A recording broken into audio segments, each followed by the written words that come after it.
Hi, and welcome to the Earth Science Classroom video on plate tectonics. And this video is all about how did we get here? So how do we get to plate tectonics as a scientific theory, um, process, mechanism that really explains everything from earthquakes to crustal deformation to seafloor spreading to the process Hutton looked at the process of orogeny and looked at sedimentary layers and different ocean basins and Wilson cycle, and all this good stuff is all kind of kept in this big overarching theorem and an umbrella of plate tectonics. And it was really kind of established in the 60s and 70s.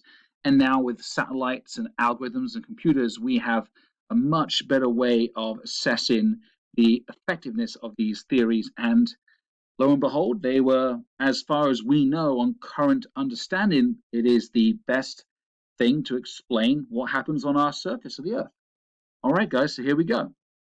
So it's a little trip down memory lane, a little bit of history now. So it started with Bacon, and he was the first kind of explorer, navigator to really observe that the coastlines of South America and Africa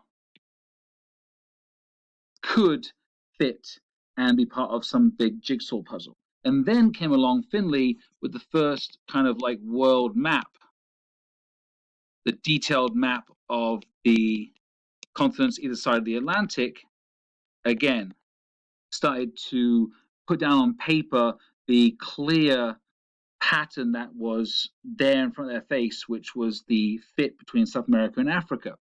Other continents, yes, there was some fitting and some puzzle pieces, yes, but the main one was South America and Africa. Then we're looking at pretty much the years leading up to 1915. Or actually 1912, where Alfred Wegener was on expeditions from his university in Germany, and he was in Greenland a couple of times, and Scandinavia and Iceland, that area, and he started to observe different phenomena and processes. So he looked at the ice carving off Greenland, and he thought that the continents could move like this in a similar way. So he started to undertake his bits of evidence to produce his theory, which takes us to like 1912, 1915. So 1912, Wegener's evidence had been collected. There was 5 main bits of evidence based, covering plant and animal fossils, geology of different mountain ranges that all fit into a long sequence, the puzzle fit, obviously, glacial deposits and sediment moved by glaciers, and also ancient climates as well, because his, I think it was his uncle was Koppen, the famous climate scientist, with his classification of climates. So the 5 main things, and then it was published in 1915, and then comes to 1924, where it was published in different languages. This is where it all started to take off, and not always in a positive light for Mr. Wegener. So between 1924 and 1930, the year of his death, unfortunately, in Greenland on expedition again, Wegener had to deal with a lot of rejection. A lot of people from America, even Europe, were basically saying that his theories had no scientific method, no scientific logic, and there was nothing to really back up. And it was true, because one small piece of evidence that really would have cemented the theory into more people's minds was how the continents moved. And this was only just basic discussions, but there was nothing concrete, and Wegener could not give the other scientists a definitive method of how these large continents would move across the Earth's surface. Then it came to a gentleman called Holmes. Now, Holmes was the first person to stipulate or postulate that there was convection currents inside the mantle.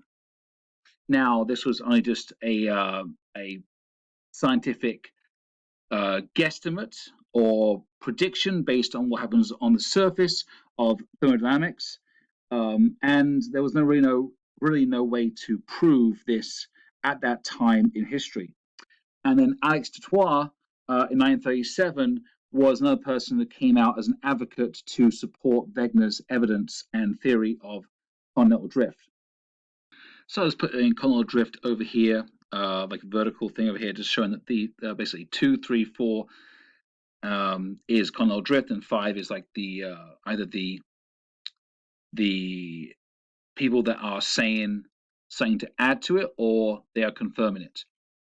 So then we take a little break. So 1937 was right before World War II broke out. World War II broke out in 1939 to 1945. And there was an American U.S. naval officer by the name of Hess from Princeton University. And during the war, he served on the battleships and the boats.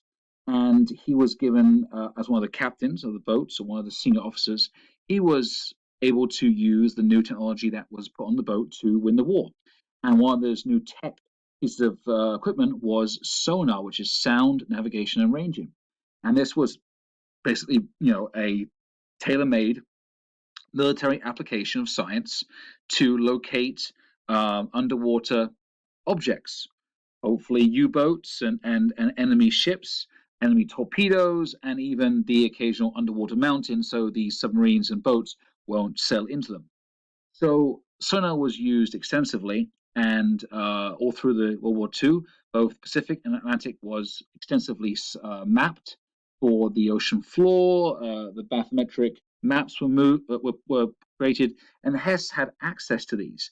Now, coming down to 1962, after the war ended, Hess went back to his regular job as professor at Princeton, but he also brought with him those maps and the knowledge and the application of using sonar for the ocean floors. Now prior to this, the ocean floors were kind of unknown and not mapped, and kind of a mystery. And Hess brought this to light and started to explore this scientifically, and he started finding all these guyotes. Okay, he started finding the abyssal plains, and more importantly, he found the mid-ocean ridges.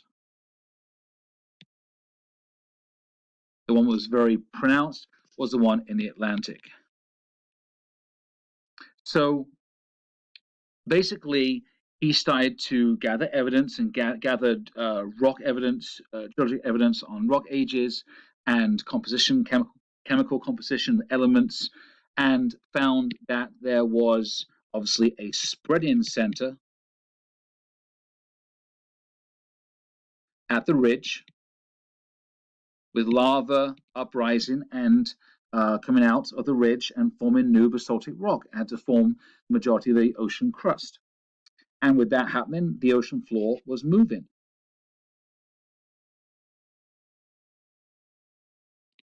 Based on the age of rock and pieces of evidence. So Hess made a huge giant leap into connecting what could move the continents that Wegener back in before he died in 1930 could not prove to the scientists because of this new technology in sonar that had been invented. So once word got out in the scientific community around the whole world that Hess was working on this, and he found that the ocean floor was moving, and he coined it seafloor spreading after he published his book, in 1963 and 64, 3 gentlemen, 2 from England, 1 from Canada, jumped on this and started looking at the magnetism of the ocean floor from the magnetite crystals in the basaltic rock, and found that the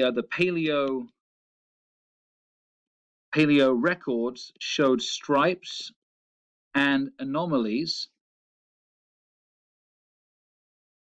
showing that, or proving that the ocean floor is moving, and the fact that the Earth's polarity switches every 200,000 to 400,000 years. Huge jump in proving the ocean floor moves. And then we came to Wilson in 66, who then looked at a mechanism. So he put all of it together and produced a mechanism of how these supercontinents, like Pangaea, which was suggested with Wegener, 50 years ago, that they break up in a certain pattern, a certain method, and they spread and they create new ocean basins. The big cycle, and then eventually those huge ocean basins get smaller and smaller and smaller and get closed very slowly through subduction and different margins. So he looked at both passive and active margins and showed proof on the US East Coast of a passive margin and on the US West Coast of a classic active margin with subduction and more of a higher relief, volcanism, and showed it to the world. So these bits of evidence really concluded that the seafloor is moving, that Hess was right, and this was a bona fide mechanism in which the continents, which are basically attached to the lithosphere, continents would move over time, again proving Wegener's theory. So most of the stuff on the surface was really established for hard concrete evidence. Then it took a jump from Holmes in 28, which is here, jump basically 38 years, to Mackenzie in 66, the same time Wilson developed his cycle, was he looked at more of the thermodynamics of the mantle, in particular the asthenosphere, and developed stronger understanding of convection currents, which also linked back to Wilson's theory on hotspots and mantle convection, and basically underlined all of the other scientists' work and really made a very conclusive package, which led to the understanding, when you put it all together, the understanding of plate tectonics. So looking at his timeline overall, you've got the start of the puzzle fit with Bacon in the 1500s, and then the ending with Mackenzie's geophysics experiments and understanding of thermodynamics in the mantle in 1966, and plate tectonics was then born. So by the 1970s, scientists had a very good understanding of tectonics, and this applied to volcanism, to geologic time, to earthquakes, to orogeny and orogenic belts, and also led to understanding of supercontinents prior to that of Pangaea, ancient oceans, and obviously more work on seamounts, undersea volcanoes, the ridges, and also the boundaries in which these plates meet, all of which we'll discuss in more detail in more videos. If you like this, guys, please subscribe, love to have a comment, and I hope you enjoyed the video. And I'll explain how also we apply this into our classrooms so that the kids can get the most out of this timeline.